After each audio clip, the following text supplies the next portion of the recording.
কাছে আসি। অভিষেক, প্রধানমন্ত্রীরও যে পশ্চিমবঙ্গ সফরের কথা জানা যাচ্ছে, যেটা এই মাসের শেষেই, সেখানে তার যে আইটিনারি, তাতে আলিপুরদুয়ার থাকছে বলে এখনো পর্যন্ত খবর।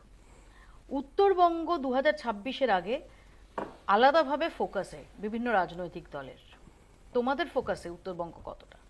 আচ্ছা, আমি সেই প্রশ্নের উত্তর দেবো তার আগে জাস্ট একটা ফ্যালাসি একটু বলে নিই। উত্তরবঙ্গ কতটা উন্নয়ন হয়েছে আমি জানি না। উত্তরবঙ্গ উন্নয়ন মন্ত্রী যে হন তিনি আর ভোট জিততে পারেন না। এটা গৌতম দেব হোক, সেটা রবীন্দ্রনাথ বাবু হোক, এমনই ফাঁড়া ওই সিটটাতে, সেই সিটটা। এবং আমি দায়িত্ব নেব যে এবার সাবিনা ইয়াসমিন ওখানে আছে, একটা সিটও যদি তৃণমূল হারে সেটা হচ্ছে মোথাবাড়ি, এবং সেখানে সাবিনা ইয়াসমিন হারবে। এটা হচ্ছে উত্তরবঙ্গ উন্নয়নের অ্যাকচুয়াল গলার কাটা। এক বিশ্ববিদ্যালয়ের একথা ঠিক যে প্রায় 2 বছর হয়ে গেছে ভাইস চ্যান্সেলর নেই। দুই হচ্ছে, যেটা খুব দামি কথা বললো, যে ঠিকই তো, যে উত্তরবঙ্গ ইউনিভার্সিটির ভাইস চ্যান্সেলর কেন নিয়োগ করা যায়নি, কিন্তু আমরা এটা ভুলে যাচ্ছি যে উত্তরবঙ্গ ইউনিভার্সিটির ভাইস চ্যান্সেলর কেন গ্রেফতার হয়েছিলেন সুবীরেশ বাবু এসএসসি মামলায়, যে মামলায় সারা এবং অন্যান্য যে শিক্ষা দুর্নীতি, উত্তরবঙ্গের উন্নয়ন। ওম প্রকাশ মিশ্র ছিলেন। আচ্ছা, আমি না তোমাকে আমি মনে করি গ্রেফতার, একজন ভিসি তো গ্রেফতার হয়েছে। এবার সমস্যাটা কোথায় হয়ে যাচ্ছে, মানে ভাইস চ্যান্সেলরের যদি চ্যান্সেলরটা বাদ দিয়ে শুধু ভাইস থেকে যায় তাহলে এটা হয়। যাই হোক, কাজের কথায় ফেরত আসি। উত্তরবঙ্গ নিয়ে উন্নয়নের কথা মমতা বন্দ্যোপাধ্যায় নিজে কি বলেছিলেন আমি সেটা উল্লেখ করি। মে 24 এবং 2রা আগস্ট 24 রামকৃষ্ণ মিশনের জমি ইল্লিগাল ভাবে এনক্রোচ হয়ে যাওয়ার জন্য মুখ্যমন্ত্রী কি বললেন, এই যে জমি মাফিয়াদের আছে তাদেরকে গ্রেফতার করতে হবে। কাকে গ্রেফতার করলেন? রঞ্জনশীল শর্মা, যিনি গাজলডোবায় ভোরের আলোর জমি এবং 1.33 একর। তখন প্রশ্নটা আসবে যে এটা উনি পেলেন কি করে? উত্তর, তুমি জানো যে পাহাড় এবং নদীচরের ক্ষেত্রে জমির ঊর্ধ্বসীমা আইনের একটা বক্তব্য থাকে, যে কোনো জায়গাতে যে কোনো কিছু করা যায় না। গৌতম গোস্বামী জলপাইগুড়ি শিলিগুড়ি ডেভেলপমেন্ট অথরিটির বোর্ড মেম্বার, কে গ্রেফতার করেছে? আমি গ্রেফতার করেছি, ও গ্রেফতার করেছি, তুমি গ্রেফতার করেছো। কৃষ্ণ কল্যাণী থেকে সুমন কাঞ্জিলাল। হালে কেন্দ্রের মোদী সরকারের প্রাক্তন প্রতিমন্ত্রী জন বার্লা তৃণমূলে যোগ দিয়েছেন। দল বদল নিয়ে কথা হচ্ছিল, এই প্রথমবার নাকি উইলসন চম্পামারিকে মনে আছে? বাংলার নিজস্ব পুষ্পারাজ, যে হচ্ছে রেড স্যান্ডেলউড, বাংলা থেকে জয়গাঁও দিয়ে করেছিল, সীমা সুরক্ষা ধরল। দল বদল নিয়ে কথা হচ্ছিল না?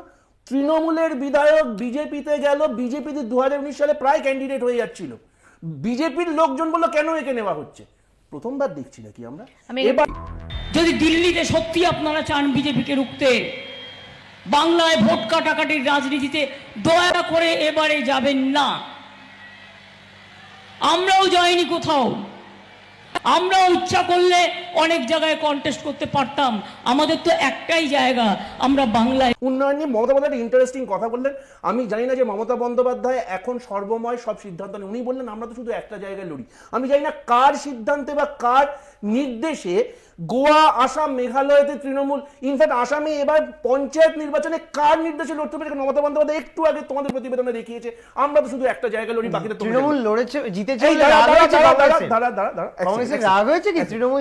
সমস্যাটা কোথায় হয়েছে? সমস্যাটা হচ্ছে যে মমতা বন্দ্যোপাধ্যায়, প্রশাসনিক মমতা বন্দ্যোপাধ্যায়, সাংগঠনিক মমতা বন্দ্যোপাধ্যায় যে কোনো জায়গায় যেতে পারে, কিন্তু দুর্ভাগ্য লাগে কোথায় বলতো, যখন মোথাবাড়িটা জ্বলছিল, মমতা বন্দ্যোপাধ্যায় যে বিরোধী নেত্রী মমতা বন্দ্যোপাধ্যায় ভিখারি পাসওয়ান মারা গেলে আকবর আলী খোন্দকারের সাইকেলের পেছনে গিয়ে ভিক্টোরিয়া জিতমলিকে বলতে পারে এটা ভিক্টরি পাসওয়ান। মোথাবাড়িতে আজ অব্দি যেতে পারেনি। আমি আশা করবো ফেরবার সময় উনি যে রাস্তার কথা একটু আগে সুদীপ বলছিল, সেই রাস্তা দিয়ে এসে ওখানে মোথাবাড়িতে গিয়ে 3 দিন দাঁড়িয়ে বলবেন যে আমার ভুল হয়েছিল, যে সেই সময় আমি রায়টা থামাতে পারিনি। আমি আমার দুর্ভাগ্যবশত আমার এবং প্ররোচনাতে এই জিনিসটা হয়েছে, সেটা স্বীকার করতে হবে। ঈশা খান চৌধুরী 5 দিন কোথায় ছিল? একদম কোথায় ছিল, একদম ইটেনারি আছে। সে তো ভূমিপুত্র। ঠিক বলছি, ঈশা খান চৌধুরীকে অবশ্যই রাজ্যের মুখ্যমন্ত্রী করে প্রশ্নটা করা উচিত। আমিও তাই চাইছি। আমি সেকেন্ড আমাকে শেষ করতে হবে। চা বাগান খোলার কথা ছিল, অমিত শাহ নরেন্দ্র মোদী নিজে। আচ্ছা, চা বাগান নিয়ে দুটো কথা বলেন। সেকেন্ড আমাকে শেষ করতে হবে। আসাম এবং পশ্চিমবঙ্গ হচ্ছে চায়ের জন্য বিখ্যাত। আসামে বরাক ভ্যালিতে মিনিমাম ওয়েজেস হচ্ছে 210 থেকে 228 হয়েছে, আমাদের এখানে 228 থেকে 250, যেটা দাবি হচ্ছে গিয়ে 392 টাকা। এবার হচ্ছে কি, সবাই উন্নয়ন নিয়ে কথা বলছে, যেটা নিয়ে না বললে একটু অসুবিধা হবে। এমসে রায়গঞ্জ হতে দেয়নি, সেটা তো সবাই জানে। জাস্ট নর্থ বেঙ্গল ইউনিভার্সিটি 1961-তে আমরা তৈরি করেছি, তেনজিং নরগে বাস স্ট্যান্ড 1984-তে তৈরি হয়েছে, নর্থ বেঙ্গল মেডিকেল কলেজ 1968-তে তৈরি হয়েছে, এনবিএসটিসি 1960-এ তৈরি হয়েছে, টি বোর্ড এই তোমার এখান থেকে একটু দূরে 1953-তে তৈরি হয়েছে। আজকে গত 10 বছরে তারপরে আমরা শাসনে ছিলাম না, এরপরে বলবে গান্ধীজি ভারতবর্ষের পতাকা এঁকেছিলেন তাই কংগ্রেসকে ভোট দাও। WhatsApp পড়িস না, গান্ধীজি ওটা বানাননি। আমি বলছি যুক্তিটা কি? যুক্তিটা হচ্ছে যে আমরা শাসনে ছিলাম, NBSCC তৈরি হয়েছিল। প্রশ্নটা উঠলো তোর গায়ে লাগছে কেন? তুই আজকে কাজ করতে পারছিস না? ভলভো তুই কি দল থেকে কাজ করতে পারছিস না? আমার দল নিয়ে ভাবতে হবে না। ছিল, আরে আমার দল নিয়ে ভাবতে হবে না। আমি বলতে চাই যে ওরা দল থেকে কি কাজ করছে। শূন্য থেকে আমাদের